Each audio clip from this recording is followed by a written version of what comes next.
Kyle, Lindsay, welcome to Dirtbag Rich. Thank you. Glad to be here. Tell me about the youth that flock to your driveway every season. The youth that flock to my driveway every season have one goal in mind, and it is to access my shower. No, that's not true. They're very goal-oriented people. They are looking for shelter. They're looking for a place to do laundry. They're looking for a place to have dinner, dinner parties. But ultimately, they are looking for refuge from the harsh world after long, hard days of rock climbing. Because I happen to live in the mecca of rock climbing, one of the meccas of crack climbing in this world, Moab, Utah, which is just about an hour away from some of the best single pitch crack climbing in the world. Can you break down the demographics of the people showing up in your driveway? Hmm. Kind of age, maybe background, like where they come from. Yeah, maybe how Yeah, long they're living this kind of lifestyle that brings them back to your driveway over and over again. it really varies. When word gets out that you've got a big driveway, everybody wants a piece of it. And so it really varies. I have some locals, or not some locals, some return guests that are pretty consistent. They're in their like mid 30s to late 30s that come every year. And they are like very goal oriented. They're like, I've got a thing, I'm figuring this out. But I also have, one-offs and people who are, just traveling around for the season. And they can be young. I think like as young as like 18 or 19, and is probably the upper limit is more like in their mid 40s. They're usually unwashed, which is why they show up at my house. They often have dogs. Oh, Um, they love food. They love sitting around shooting the shit.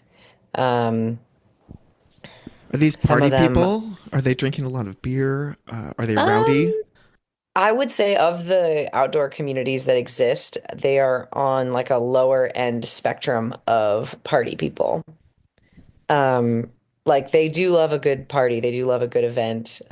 People are, will drink beer and have tequila stashed and stuff like that. But I would not say that like climbing dirt bags as a rule are like overwhelmingly party people. When I think of like heavy partiers who are like involved in the outdoor community, I kind of think of like boaters, river people, or like the highlining, base jumping communities that Mm, also flock to this area.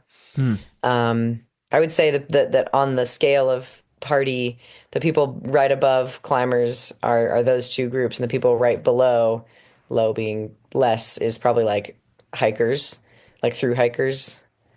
Um, Just innocent babes in the woods. yeah, just innocent babes, though they can't carry the weight. They're not gonna they can't That's right. afford the weight. When we previously spoke, you said that just the night before you had eight people over. They're all living out of their cars. You had a potluck dinner. Hmm. You were bleaching each Yes. other's hair. That sounds lovely. It sounds like a gathering of friends, but these are all transient people. So it must be an ever shifting group. Is that right? Yeah, I think that's why it's hard for me to kind of give you a straight answer on who are these people because they change so frequently. Like, they're usually fit. That is definitely one common denominator is people who are in very good shape because they have spent, the majority of their time climbing. But yeah, it does transition. That was a lovely night, but that is just one of many, like I have worked pretty hard to try and create an environment where my friends know that they can come and stay, and like I want them to come and hang out with me and have dinner parties and talk about the weather and the climbing and the drama that's going on in the climbing community right now, and bleach each other's hair and go out for go out. We do have parties. I'm not trying to say the dirtbag community is like an aesthetic or an aesthete community. They are partiers. But yeah, I guess on the scale of party, they're in the middle. Mid partiers. Mid. You have become a hub in the Moab community, both your house, but also the climbing gym that you've started, which is about a year Yes. old as of this recording. Tell me a bit about the climbing gym and where it came from and what motivated you to invest in that. The climbing gym is really funny because I didn't know that I wanted to be a climbing gym owner until about 2 months before we purchased the building. Um, I so I live in Moab, Utah, big climbing mecca. There's no climbing gym here, and I had moved here after 2020 trying to figure out I didn't want to live on the road anymore. I'd been living in my van for 4 years, and I was like, I think I need to like reset, do something else. And so I came out here and was kind of just a little bit floundering, not really sure what I wanted to do. Um, and then I had a little bit of like a a conversation with myself, and I was like, what do I want? I want to be here. I want to be surrounded by community. I want to move my body. I want to do work that is important, that is meaningful to me. And what do those things have in common? And I was like, well, I really would just want to work at a climbing gym. Hmm. It's like, well, there's no freaking climbing gym in Moab. But I knew of a girl who was working on a woman who was working on starting a climbing gym in Moab. Her name is Britt Zale. And I reached out to her, I think in November of 2022. And in February of 2023, we had purchased a building. And I reached out to her in November just saying like, "Hey, what do you think? Like, do you need a business partner?" And she was kind of like, maybe."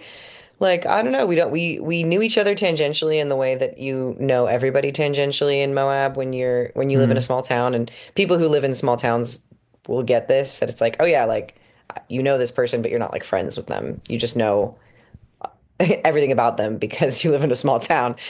Um, And so, yeah, she had kind of was like, "Oh, maybe let's talk about it." And then I got a tip on a building um, in December, and we went and looked at the building. And then she was kind of like, "Oh shit, like yeah, this could go." And then we started talking about like trying to find investors, and miraculously in January, we a guy literally fell out of the sky because he's a base jumper. uh, uh, was base jumping and ended up meeting Britt and her partner and staying with them. And they got to talking about the business. And when Britt proposed this idea to me, she was like, "Oh yeah, there's this guy that I know who's kind of interested in like, and knows stuff about business. Like, let's just talk to him about maybe like trying to find investors." And we thought it was going to be extremely casual. And so we like brought him over to the house. And actually, I was having a dinner party with like 7 people. So like very similar to the conversation we had the other night. And like we kind of like went into the living room. I have kind of a big house. And so like the kitchen and the living room, like you can hear everything if you're standing in the kitchen, but you can't see anyone if you're in the living room. And so like we were in the living room having this like conversation, and it became very apparent very quickly that he was like, "I want to give you guys money." And Hmm. everyone was in the kitchen just like silent, like standing there, like just trying not to like be a nuisance, but also wanted to hear this conversation. Yeah. And so yeah, he basically uh decided that he wanted to invest in us and our dream that for me was extremely new. And we told him that the people who were going to sell the building in January, and that we wanted to put the gym in, and he said, "Okay, I'll buy it." And in Oh February, my we gosh. had a building. Beautiful story. Yeah, for me, it was incredibly like whirlwind insane. Like I was like, maybe I should like really invest in like this idea of opening a climbing gym. And then like 3 to 4 months later, I was like, wow, okay, I have a building now. I have to build a climbing gym. Your angel investor, yeah, actually came out of the sky. That's He literally, yeah, fell yeah, out of the sky. It was crazy. incredible. So, something I really want to dig into with you, Kaya, is this idea of community and the need for community, how we create it. Uh, I want to go back first to Hmm. earlier in your dirtbag years and try to get a sense of what was motivating you at that point. So feel free to go back to wherever your wanderlust or your passion Hmm. for the outdoors or climbing started, and then kind of walk me through how you entered into these 4 years of living out of your van. Yeah. Um, I was it starts and ends at the climbing gym. I started climbing in a climbing gym in Santa Cruz, California. Shout out to Pacific Edge if anyone is listening that knows that gym because it's a wonderful gym. And I was dating a guy at the time. I think I was maybe in my early 20s, like 22, 23. Um, and I was learning to climb and was falling in love with it, falling in love with bouldering. It was like the most fun I'd ever had, and I was feeling strong in my body. And uh, there was this woman who climbed near me, and she had like a lot of tattoos and a lot of piercings, and she was very cool, and she's a vegan, and she could climb, V5, and at the time I could only climb like V3, you know. Um, and so I was very impressed by her. And Mm. she told me that she bought a Sprinter van and was going to turn it into like a little home and go to Bishop for the summer or the winter. I can't remember. She went for, yeah, a season to go to Bishop and live in her car and climb full time. And I remember feeling like I was struck by lightning because I was like, you can just do that? Hmm. Like, what? Like you can just do that? Like the possibility had never even occurred to me.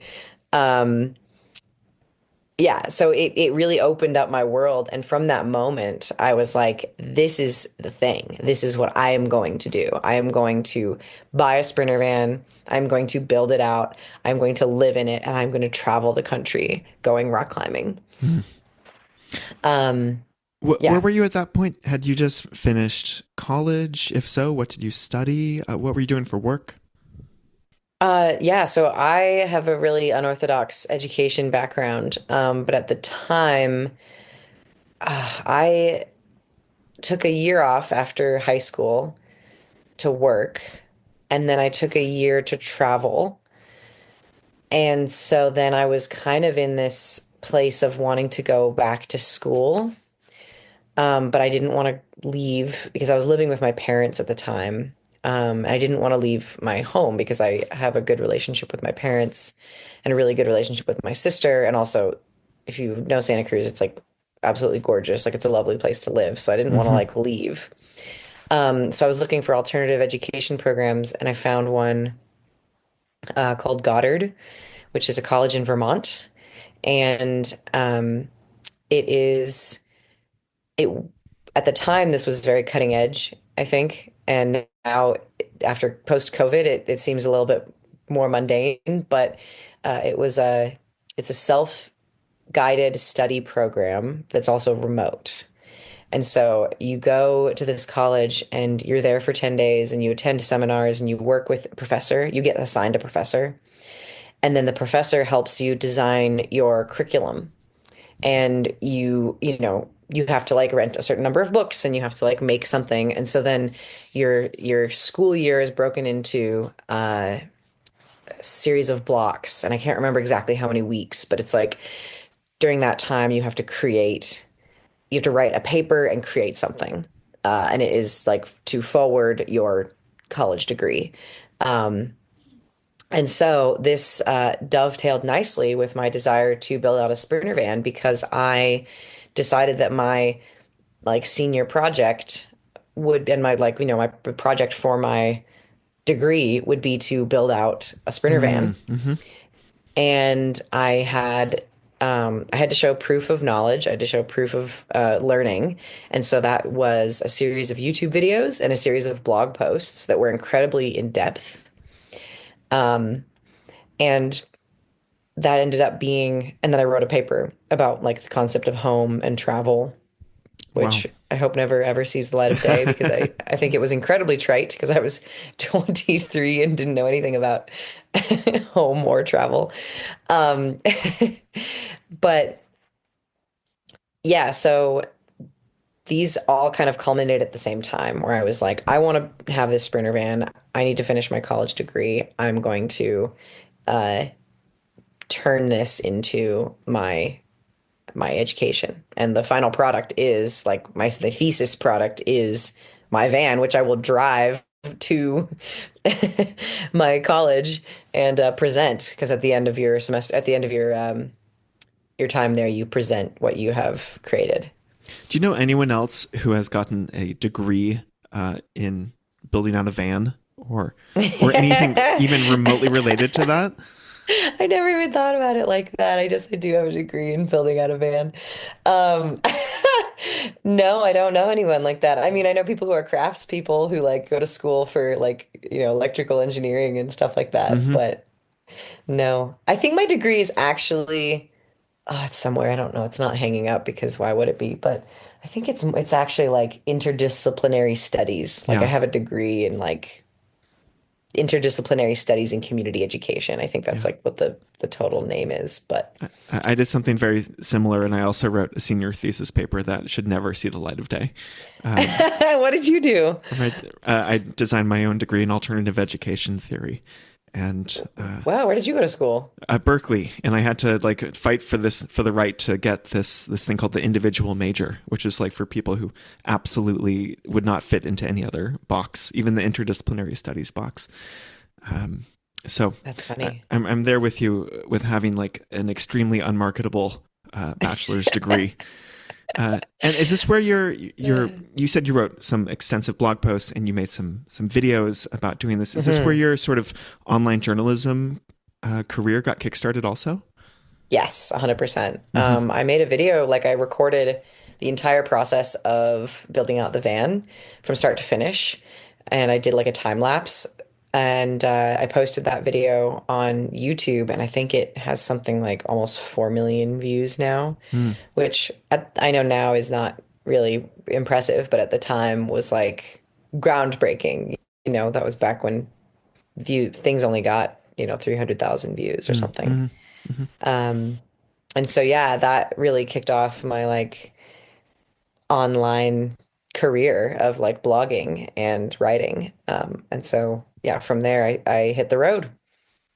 And what does Hit the Road look like? Where were you traveling? Were you just climbing, or were you also doing other activities? Were you taking time off to do non-climbing things? Were you the person showing up in other people's driveways? I have been the person showing up in other people's driveways for many years, so I definitely feel the need to pay it back. Um, it culminated in a 6-month trip with my partner at the time. And at the end of that 6-month trip around the country, it became obvious that he did not want to live in the van and travel. And so I ended the relationship, which was very painful because it was my first like real um, long-term relationship that was Hmm. with someone who was very lovely. And I ended up, being very heartbroken, but hitting the road. And the first place I went was Joshua Tree. I was completely alone, and I met a woman at Climber Coffee, which is a kind of park service organized liaison between park rangers and climbers. And there's free coffee, and climbers show up, and you can talk with them and get beta on routes and stuff like that. But at the time, I didn't know any of that. I didn't even know it was going on.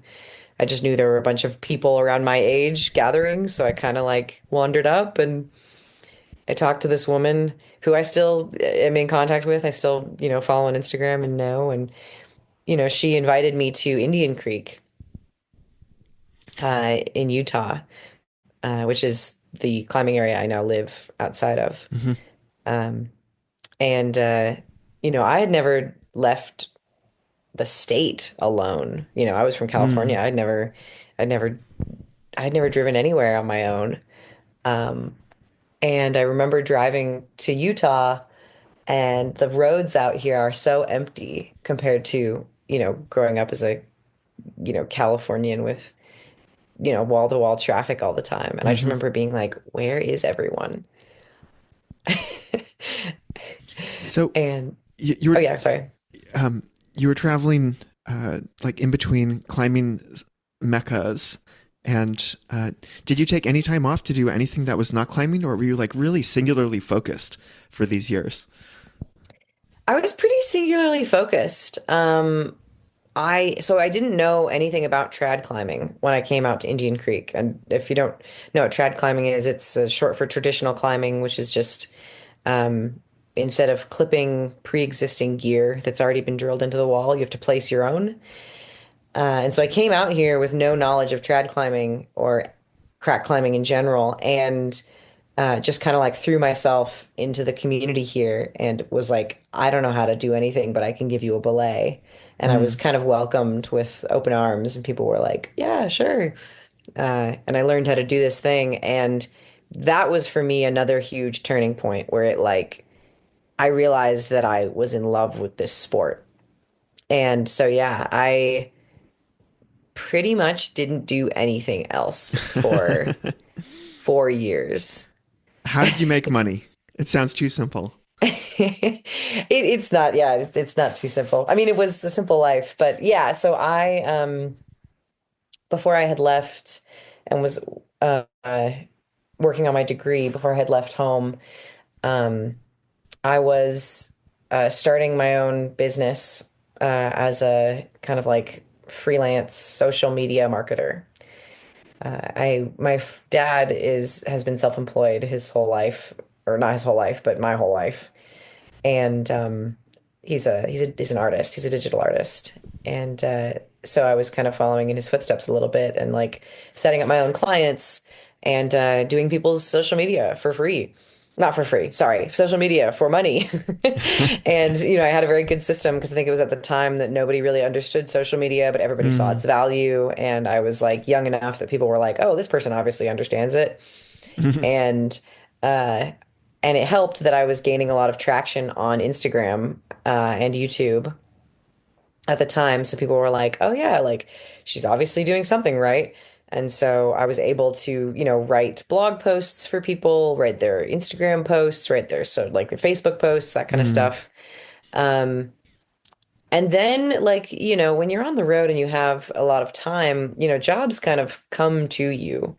Um, and I think things like I was able to post some videos, I think with outside TV, and I think I made a little bit of money from that. And, then people were like, oh, well, I need photos for this thing, and I'll pay you for the photos. And Mm. so I was able to like slowly develop a photo career and obviously on top of my videos. And I was kind of hustling too. Like I wanted to start making like more interesting blog posts and interesting videos. And so I tried to seek out some sponsorships um, that I got paid for like making a video of me doing something cool. There's a very fun one of me climbing Castleton with my friend Danny. And yeah, we got like a bunch of gear and I think I got like $800 or Mm. something like that, Hmm. which at the So time I was like, score. yeah, yeah, I'm rich. 2 months Yeah, without working. So it exactly. sounds like a mixture of kind of random freelance opportunities in the media and the online worlds, plus just like things that fell into your lap because you were meeting enough people that eventually, Hmm. and the online presence that you were building. Yeah. So you were able to earn. Can you describe like roughly how much money you think you were living off of during these dirtbag years? Yeah, that's so hard to say. Not very much. I think like at any given moment, I probably had around $2,500 in my bank account at the most. Mm. Um, Maybe like $5,000 if things were good. I mean, I think that gas was a huge expense. Like, I think it's bigger than like dirtbags are willing to admit. Like, Mm. if you're gonna pay rent in a room, you save a lot on gas.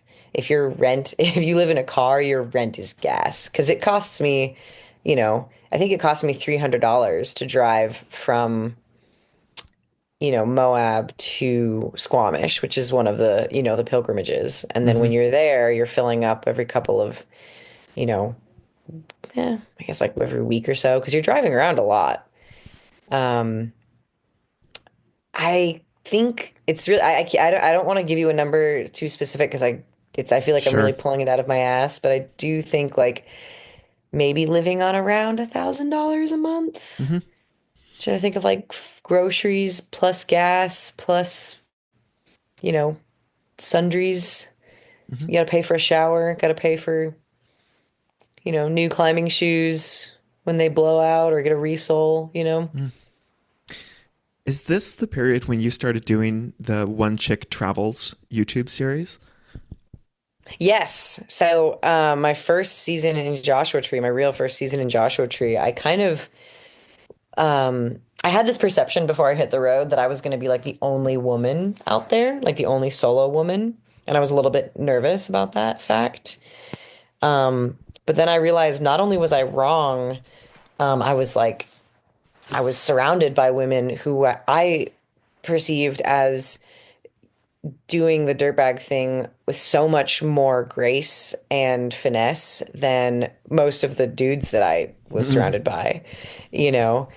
I mean, like, if I'm, to be honest with you, like, I was hanging out with a couple of guys, my first couple of seasons, and one of them had worked a tech job for many years and was living off of, like, his tech job savings. Another one, his parents bought him a Sprinter van and then gave him a credit card to like live off of while he was traveling.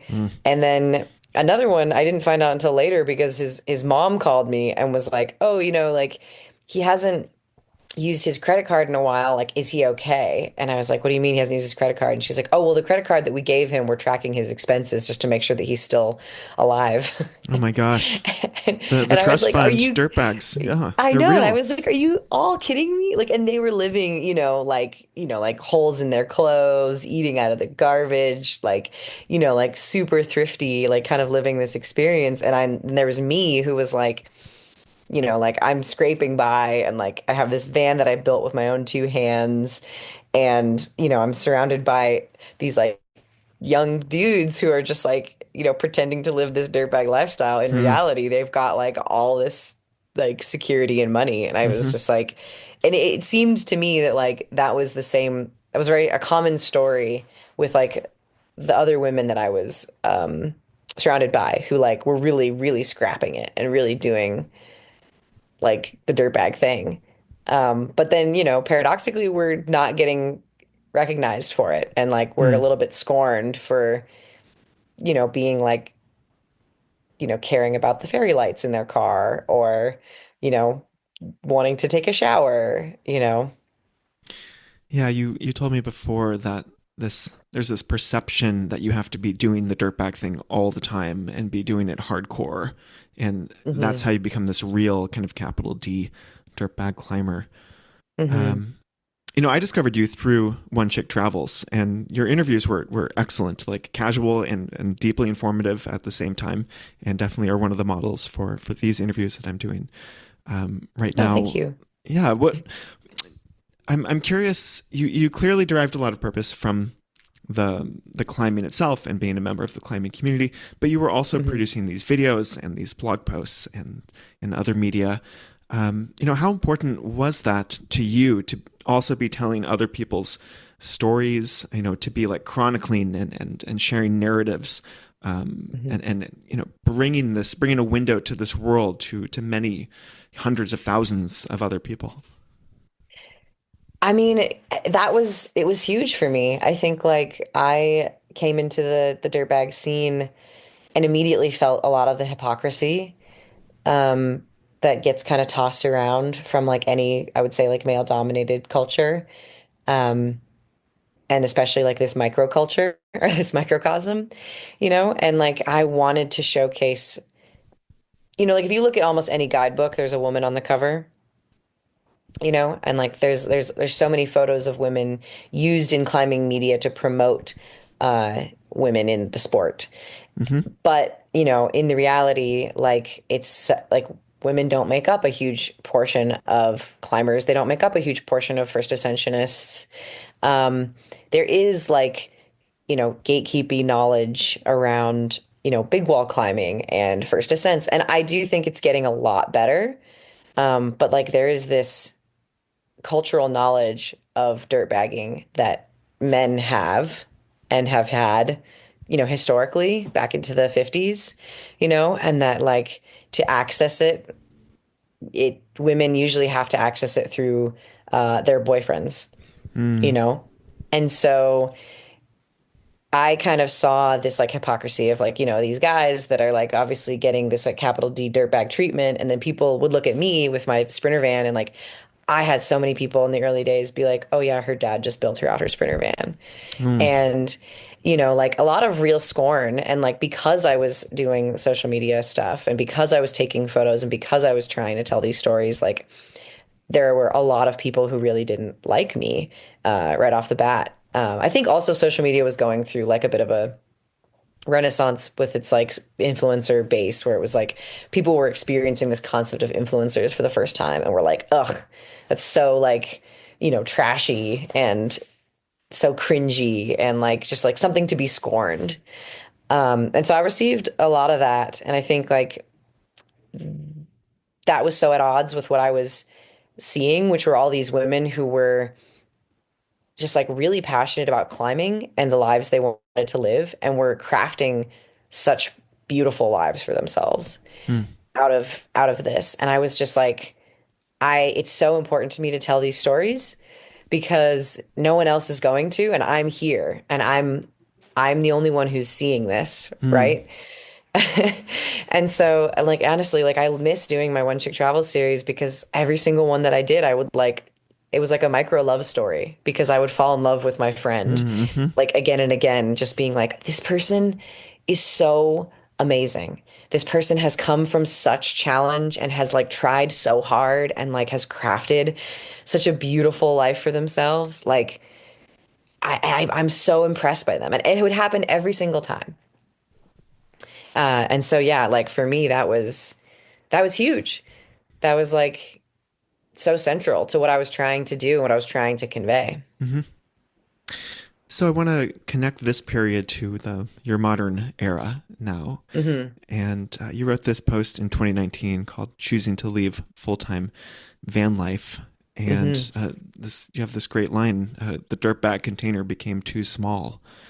Hmm. And you talk about just sitting in parking lots a lot of the time. You talk about malfunctioning vehicles, about really hostile climates, about always getting kicked out Hmm. of places, whether it's a campground or BLM land or um, never.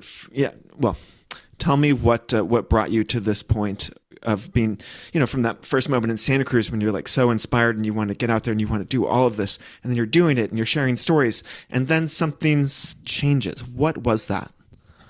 Mm. Yeah, I mean, I think, like I said, I think about this a lot because of where I am now and where I have been.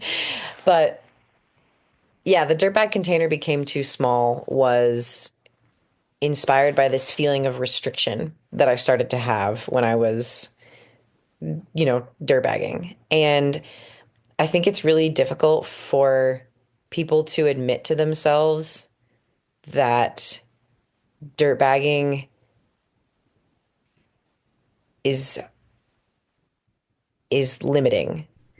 because we grow up with this, perception that like leisure time and travel and seeing new places and meeting new people and having these wild experiences is like the ultimate form of luxury, Mm-hmm. right? Like, you're like, oh, if you can just do whatever you want every day, you're basically retired. You're living like the perfect life. Mm-hmm. And so I think that people hold on to that perception when they're climbing and being like, I am living the perfect life. This is the best version of me. And to be fair with you, I think it is. There is like pieces of that like the dirtbag life that I will take with me that I have had incredible privilege to experience, like incredible luxury, you know. But I do think that after a while, having to introduce yourself to people over and over again and explain your story begins to make you feel very unseen Hmm. and very alone. And like the conversations are almost all the same, because people do have to naturally fall off the circuit, the dirtbag circuit, for jobs. They run out of money. They find a girl, they meet a boy, they want to stay in the town, they get a dog. Something happens with their family, they got to go home, right? Like people can't, like there are natural reasons why people would fall off the dirtbag circuit. And so people do, and so you lose your friends along the way. And I think another thing that frustrated me was that I didn't want to have all of my friendships be dependent on the weather, Hmm. you know, because there is something like literally fair weather friendships because, climbers are seeking that endless summer. They're seeking the endless, perfect, crisp temperatures. And as soon as it rains somewhere, they're like, oh, it's going to be wet and rainy for 3 days here. Let's drive off to, somewhere else where it's not. And, I was so sick of having to like chase that community around and be like, oh, well, if I want to be with my friends, then I need to go where they're going. And it it almost started to become like a little bit less about what I wanted and more about what everybody else wanted, Hmm. and there was this feeling of like, oh, well, what's everyone else doing? Like where are we going? What's the vibe? What are people feeling? Like, Hmm. and it just started to feel so restrictive. Um, because if I stayed and the weather was bad, then I'd be forced to like, make new friends and try and meet people and make climbing partners. And that concept, at one time would have been so thrilling, was exhausting, Hmm. and isolating. I want to see if I can reframe what you're saying and if it's still accurate to your experience. Was it Hmm. too feast and famine for you? Like when it's good, it's really good, and all these people are together. You're sharing meals. You're in this beautiful place. Like it's like whoa, deep purpose, deep memories. But then, like you said, when the weather turns bad, or your time's up, or the snow starts to fall, then it all disperses, and it feels like it was some sort of mirage. Hmm. That's an interesting way to put it. I think I would more describe it as it was a feast all the time, Hmm. And like you your know, stomach is like and you're full. too full. Hmm. you know? But that also makes it sound like I wasn't big enough to contain it, whereas I did feel like I was just getting, itchy. Like I was like, this container is too small, like it doesn't fit anymore. Like it's really hard to set up roots, and I didn't want to admit to myself how important that was to me. Hmm. It's really, really hard to grow roots. It's really hard to grow community. It's really hard to like commit to one thing other than climbing when you're on the road, you know? And like after a while, one more dinner party in a cold van, while the weather, because the other thing is that when the weather is bad and dirtbags stay, then it's really fun because Hmm. then nobody has anything to do. So everybody gets, drunk and, has a party and, crams into a van and watches a movie and, all this kind of stuff. So like there's very much like, big kid sleepover vibes. Yeah. Yeah. And so, yeah, I guess like it's almost like it was, I was stuffed. I was too full. Hmm. And I wanted to like sit and relax and digest my meal and, be able to look over and see a friend there digesting a meal with me. So paradoxically, the container felt too small, and so you decided to settle and reduce your geographic container pretty radically. Hmm. But this has opened you up in some way. How long have you been in Moab now? Uh, 4.5 years. It'll be Okay. 5 this November. Yeah. Okay, so equal to the amount of time on the road. Yeah, And basically. yeah. And what have you found? Because you're clearly still connected to this Hmm. world of climbers. Like you still somehow identify with them. Seems like you have a nice symbiotic relationship. Like you have this energy exchange. Um, Hmm. so you're not completely out of it. But has this experiment in reducing the size of your container been successful? And if so, how do you know? Um, Well, I guess I was trying to get I was not reducing the size of my container. I was trying to expand the size of my container. Excuse It was me. kind of like Yes. a potted plant cannot grow in in the pot that you get it from the store in. You need to Mm, repot it into a bigger mm-hmm. container. Um, and I think that, I mean, it's everything that I've wanted, right? Like I was feeling disconnected. I was feeling purposeless. I knew that climbing was still important to me and I wanted it to be a central focus of my life, but I didn't know exactly how. But I wanted to know a place. I think that's something that climbers, dirtbags think that they know is they Mm, know a place. But I really wanted to like see a place and feel a place and like the feeling of like, I say dig my roots in, but like, yeah, like dig my fingers into the soil and just like really get into a place is not something that you can get when you are traveling. and do you know this Because you, because you know the people at the post office, or oh you have? yeah, I mean like, yeah, I know the people at the grocery store and like when I go on a walk, I almost always see someone that I know. And now that I own the gym, like, the doctors come to my climbing gym Hmm. and like that I really feel like there's like I'm creating a net and I'm, sewing more, really belaboring all these freaking metaphors, but I like I feel like I'm tightening this net and adding more strands to it and like creating this beautiful pattern um that like feels like I'm connected to it all and I get it. I know it and I feel Hmm. it, which Hmm. has been so rewarding for me. Is this net a social safety net? Like it's a group of people who care about you and could show up at your door if something was happening, or does the metaphor lead you in a different direction? Oh, interesting. I guess safety is probably a part of it. But I don't necessarily feel unsafe. And maybe that was also part of it, that like there's an element of living with feeling unsafe, that when I was on the road, that was something I always had to kind of deal with, And I think I do talk about that in that post about this like overwhelming feeling of anxiety that I just kind of had all the time. And that was partially that just like, yeah, like I have to be careful about where I park. And constant vigilance, I think, is not great for your nervous system. Mm-hmm. What made Moab the perfect place to settle down? Because you've identified these other hubs where people congregate, like Squamish or Hmm. Joshua Tree, Bishop. Why did you choose Moab? Um, it was right after 2020, and I just, gone through a breakup, like you do. And I was searching for a place to be. I had spent the summer in Vidavoo, Wyoming, spending a lot of time climbing out there, and the weather was no longer good there. It was too cold, so, I left.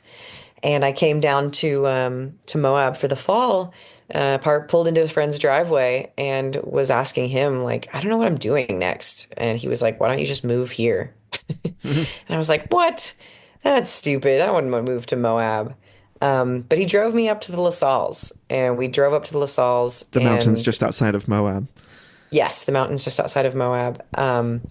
And the birch trees, or sorry, is it the cottonwood trees?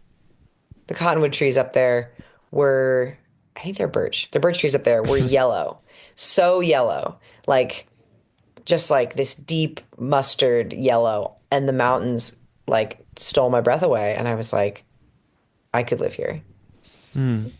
seeing Moab from above and with those just like bright yellow leaves Hmm. and a nice like crisp breeze, even though it was a balmy, 75 down in town. And so it felt right. It felt like it was affordable. It was the right time. It just kind of worked out. Have you reciprocated that favor to anyone else? Someone who's shown up at your door and they're like, I'm not really sure what I'm doing. You're like, why don't you just move here? I have certainly tried. My friends are less easily swayed than I. I, uh, my partner, the current partner that I'm with, he moved here.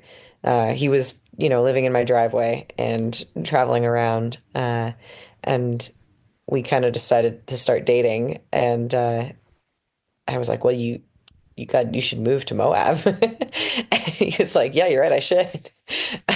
So he got a place here. Hmm. Fantastic.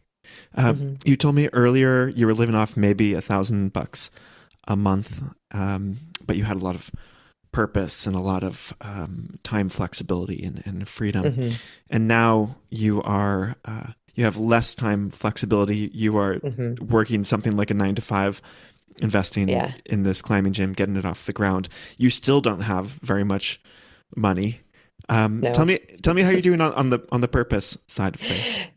Yeah. Well, I think what we said earlier is that, when I was a dirtbag, I was time rich but money poor. And now that I own my own business, I am time poor and money poor, Mm-hmm. which is a difficult trade-off to swallow. But I mean, I think that the purpose is there. And like I get to go to work every day and feel like I'm making a huge impact in people's lives.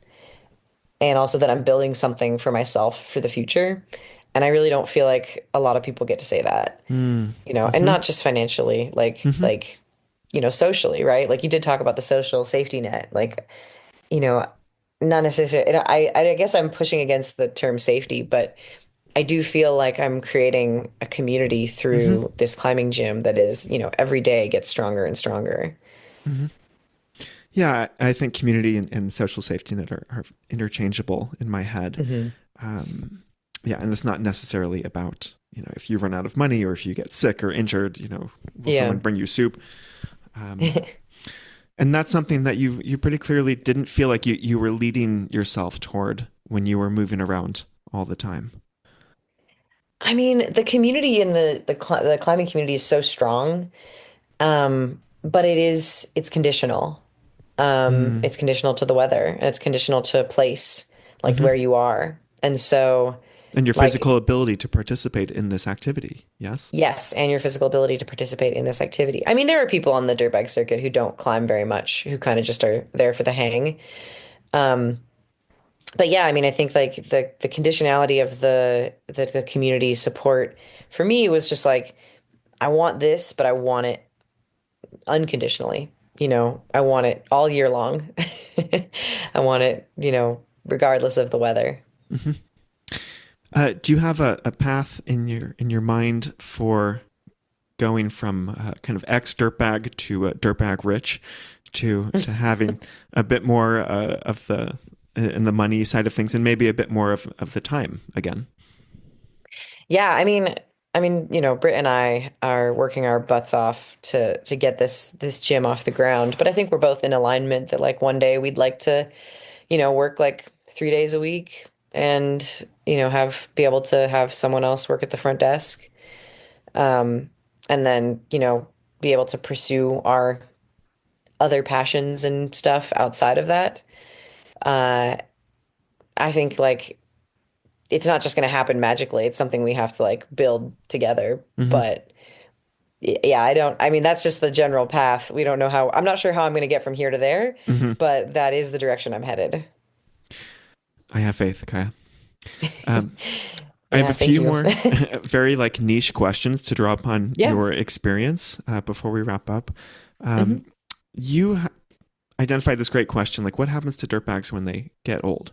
And you told me that you do know some older dirtbags who seem to have happy, fulfilling lives. Like, who are these Hmm. people, and what are they actually doing? That seems like a big unanswered question in this community. Hmm. Yeah, I mean, I think like the dirtbag that I'm thinking of, I don't know, should I say names? Like, I guess I don't want to like out people, but uh, Gar is, and I'm sure that as soon as I said his name, a bunch of people listening are like, "Oh, I know Gar."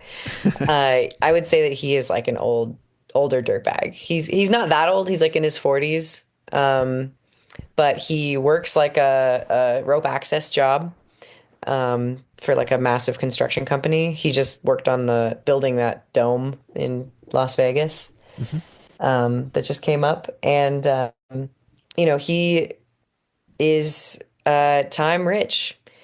I don't know anything about his finances, but he travels around a lot, climbing like seasonally as much as he can. He also was one of our outsetters at our climbing gym. And then I guess there's also Kevin, who we call Dirtbag Kevin, who lives in his um, it's not a trailer, it's like an old RV. And he just spent a bunch of time with my friend Brittany in Mexico. I know So I do Kevin. see people, you know, Kevin. I do know Kevin. See, you know, you know, a dirtbag who's old. Everybody Small knows them world. because they get Yeah. around. Yeah. But yeah, I mean, I think like you can do it. Like it is a thing. It just like I think it takes a certain level of commitment to the sport. Hmm. Okay, here's another one for you, Kaya. Okay. You've observed that there is more neurodivergence, or specifically autism, in the climbing Hmm. community than anyone seems to be openly talking about or doing research on. Um, I'm super curious about this observation, and can you just tell me more? Certainly, no need to name names. Yeah. Yeah, I don't want to name names because I don't want to like armchair diagnose people. But I do think that being neurodivergent and particularly, well, like I say, I don't want to speak to that, but I have observed that professional athletes that I have met exhibit behaviors that I think most people would acknowledge are a little bit more hyper focused on a thing than the average neurotypical person is capable of. Um, and I think that like that kind of hyperfixation is, you know, potentially born out of either autism or just a different type of, non-neurotypical behavior. And I think that like, I mean, I don't mean to pass a judgment either way. I just think that like, if we were able to like, you know, broadly diagnose autism, uh, and you know Asperger's and other types of neurodivergencies in this you know society, we'd be able to like acknowledge them more casually in everyday life. But yeah, like I have met a lot of climbers who are like, yeah, I think I might be autistic. Like I think I might like this might be true for me. Like these things you know, don't come easily. And, you know, the thing that I can really get a satisfying conclusion out of is climbing. Hmm. I'm trying to play with the word dirtbag in this broader sense of anyone who lives with intensity, and is largely focused Hmm. on some sort of outdoor sport in connection to nature. But it could be people who are full-time travelers. Also, I know a lot of dancers who are like very intensely focused on going from one Hmm. dance event to another.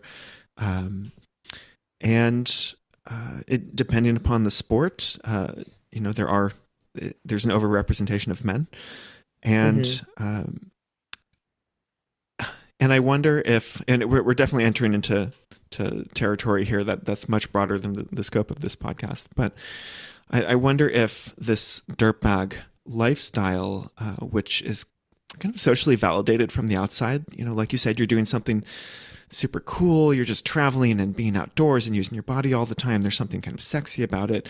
Hmm. It's considered like okay to be like so what's the monomaniacal about something if you do it this way, Hmm. if you're a full-time surfer, if you're a full-time climber, if you're just trying Yeah. to highline everywhere. And I just wonder if this has turned into this little corner of the world where undiagnosed or underdiagnosed you know, largely dudes with autism find each other and find acceptance, and like Mm. their focus is prized.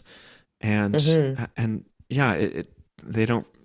I mostly know the struggles of people in this category from in the school system, in the K through 12 school Hmm. system. But I'm sure in the normal work world, there are similar struggles too. How is this landing with you? I think you're spot on. I mean, I think like, you know, there is a feeling of in the dirtbag community, like, oh, we didn't fit in anywhere else, you know, and Hmm. now we're here and we found ourselves. And like I had that feeling too. And How as did you someone I not fit don't in? I mean, what did we talk about earlier? I was a theater kid. Yeah. I mean, I have just always been like expressive and emotional and over the top, and I think that that has always been, you know, it's not very cool you know, it's not very cool to like love show tunes and sing and dance around and, Hmm. you know, make inappropriate jokes in the middle of the classroom and, Hmm. just like, I was never like I was never one of the popular kids, you know.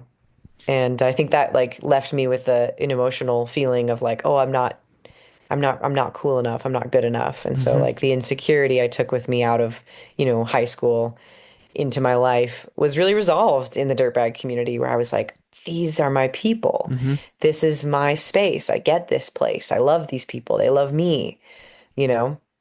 I think that's And a very oh, universal sorry. theme, and people I've talked with is like not being popular in high school and Hmm. not feeling like you can be openly enthusiastic about something that you're passionate about, because being too passionate about something in a genuine way is like deeply uncool Yeah. in the realm of middle school and high school. At least that's my experience. Sounds like yours too.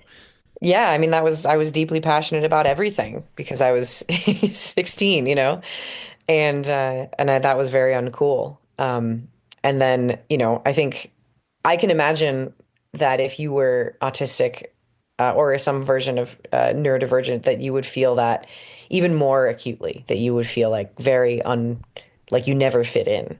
Hmm. And then to find a community of people who were also singularly focused on the thing that you were singularly focused on, I can imagine just feels so rewarding Hmm. and satisfying. And So if you throw in some ADHD and the fact that everything's moving towards knowledge work, and you yeah. get to go out and use your body and just solve a problem in this tactile, somatic way, Hmm. yeah, that all adds up. Okay. Yeah. One more thing for you, Kaya. You are thinking about writing a book to add to the large pile of your media empire. It's not enough for you. You'd need more. I need And more. I'm so hungry. yeah, tell me about the book manuscript that's been brewing in your head. Yeah, I mean it's very new. I was having a conversation with a friend the other day who just finished writing his book. And his book is about, actually interestingly what you just said about this like physical experience of using your body to solve a problem. And Hmm. so like using your body to experience the landscape, which I just thought was super cool. Hmm. And he's like, oh, I have a publisher and I have an editor, and I was like, oh, I want those things.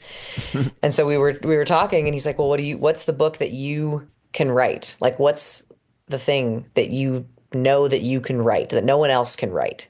And I was like, I can write about the female dirtbag experience. And like it has obviously when we were talking earlier about my One Chick Travels series, like I'm so passionate about this idea that just like this female experience and this concept of dirtbag knowledge and climbing knowledge as passing down, because climbing is a mentorship sport, like it Hmm. always has been. And so, men in the mountains would mentor each other men in the mountains when was unseemly for a woman to be out there.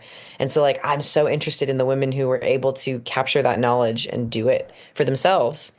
And I think there's inherently like a price that women have paid with their bodies in order to access this knowledge. And Can you not say a little necessarily, bit more about that, please? yeah, like I don't mean to say necessarily in a um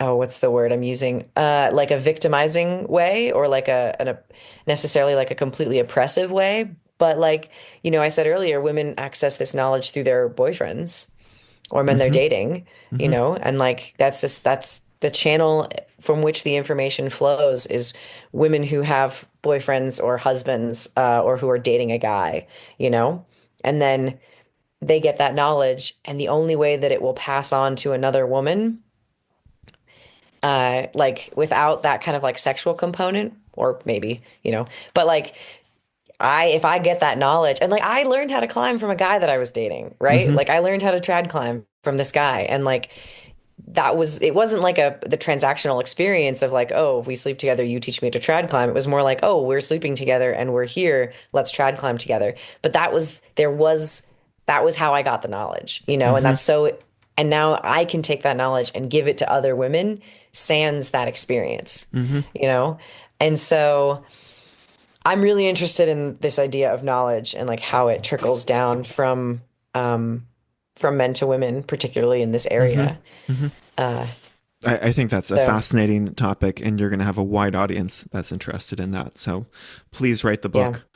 I want to. I want to find the oldest female dirtbag. I know she's out there. I want to know who she is.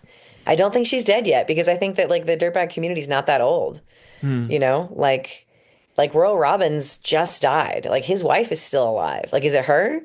You know, like You're thinking about people right? who were climbing in the 60s and 70s when they were in their 20s? Yeah, Yeah, right? yeah, Like you're right. That math there's adds up. that's the dirtbag community. There is one woman. There's like she's somewhere, the original female dirtbag, you know? And like I want to talk to her more than anything. I want to know who she is. That is a great frame for starting a book, like the quest to find Yeah. the oldest female dirtbag. Yeah. Um, Kaya, if people want to follow your exploits and see how you run a climbing gym, or learn about the book that you will eventually write, what's the best way for them to do that? Um, they can find me on Instagram. One Chick Travels is still my Instagram handle. I'm not very active anymore. I'm disillusioned with the the media machine at this moment, but I'm trying to get back into it. Or they can find my blog, which is even less trafficked than my Instagram, which is just onechicktravels.com. But I'm gonna try and make an effort to do more writing this year. So yeah, my website, onechicktravels.com, or my Instagram, onechicktravels. And if you want to see any of my old YouTube videos of climbing or van building, I think you just have to look up One Chick Travels on Yeah, YouTube and you'll find me. yeah, highly recommend those interview series called One Chick Travels. Um, Mhm. Kaya, thanks so much for coming on the show. Yeah, Blake, this was such a great conversation. Thank you. I'm about to go to work and I'm feeling very refreshed and excited about the day. Wonderful.